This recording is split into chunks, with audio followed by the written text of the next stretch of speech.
Hello. Right, you've all got a name for a character now. A character in the great lost magical forest of Gloucester. Now what we're going to do now is we're going to write a poem where we tell our character's story. And when I say tell their story, I mean describe what they're like. How did they get there? What do they do? What kind of powers do they have? Where might you meet them? All sorts of things like that. Okay? And I'm going to give you instructions that are going to result in you all writing a really good poem. Now, if at any point you think there's more stuff I want to add, or I could take this in a completely different direction, then you do that. That is what art is about. But if you just follow these instructions, you will come up with something good. Okay? So, I'm going to give you little bits of guidance, and after each bit, I'm going to get you to pause the video, and then you are going to scribble the things down, and then we'll come back again. Okay? And move on to the next bit. So, first of all, I want you to write down a line that begins with the words I am, and then your character's name. Okay? I am. Okay? See you in a moment.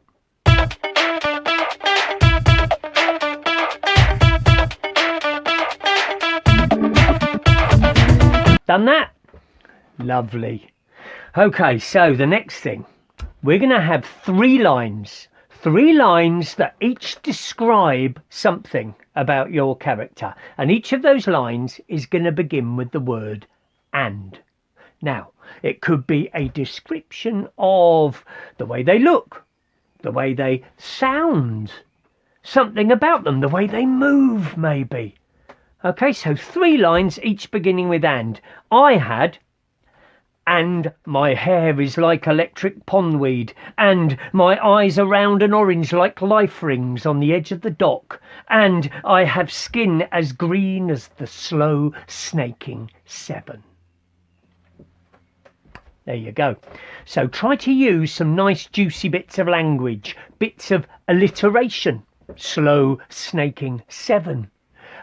Similes, like something. What is it like? What are his eyes like?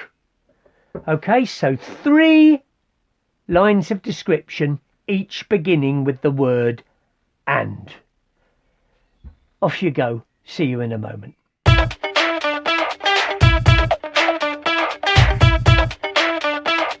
Okay, so the next thing, I want you to describe something your character has got. And when I say it's something they've got, it could be a thing that they carry with them. It could be a special something that they wear, or it could be some kind of strange superpower or magical power that they have. Okay?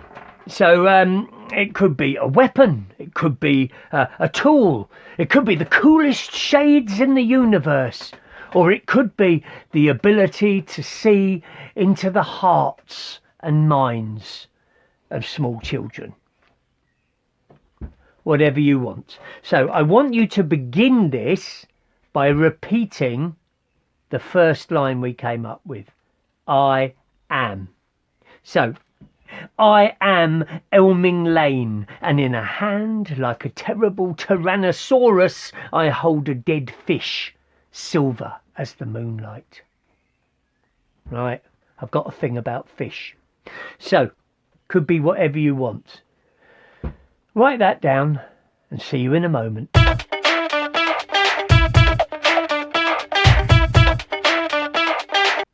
Okay, got something down there? Hope it was something exciting or interesting or yeah, whatever. So now I want you to tell me why your character has ended up in the forest. Did you do something good or bad that you're running from? Are you searching for something? Are you maybe looking to help people? Could be anything. My character? I am Elming Lane, And they threw me out of the river for boiling the water with my hot dragon breath, hotter than hot chili sauce, and making all the fish swim for their lives so no one could catch one to go with their chips. Okay, it can be as bonkers and out there as you want it to be, or it could be something really heartfelt and really real. It's up to you. Off you go. See you in a moment.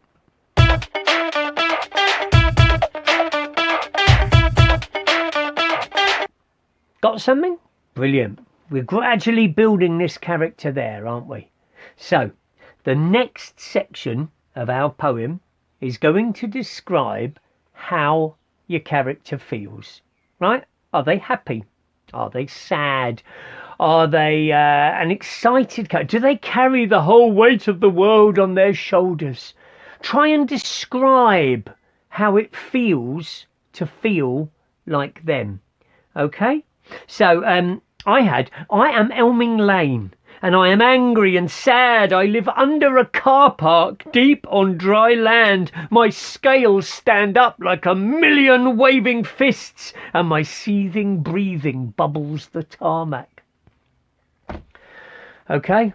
He's not happy. He's not happy about being banished from the water, right? So I've got quite a sort of angry, upset character that so I'm described it there how they feel. So you write down a few words about how your character feels and how it feels to feel like that, right? And again, I want you to begin with I am and then your name and then describe them. Okay, so off you go. See you in a moment.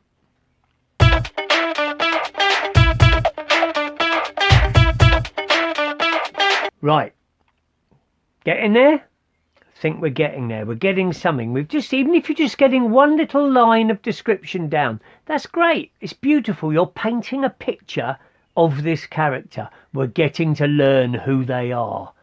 Okay, this character that lurks, this ghost from the forest of old Gloucester that walks amongst us. Now, this is the final section, really, of the poem. And this is going to tell us where you might find this character. Where might you find them? Might you find them in a car park? Might you find them outside the chip shop? Do they walk through the park every day looking sad and desolate? Could be whatever you want. Now, what did I have? I am Elming Lane, and on dark nights I hang round outside chip shops, snatching fishes out of the paper and giving the L to terrified humans. Right? It's a bit of a fortnight dance, giving the L, isn't it? But, you know, his name is Elming. L. There's the clue in the name. Gives the L. So yeah, it can be anything. Can be really fantastic, can be something completely ordinary. Okay? Because I did this other character, Belgrave, and Belgrave, I am Belgrave, and you can find me inside of diaries and sat on park benches and in the corner of your bedroom when you wake up worried at 3 a.m. So that's a very different character. So a little bit. You begin with I am and then your name and then a description of where we would find you and what you would be doing. Okay? Off you go.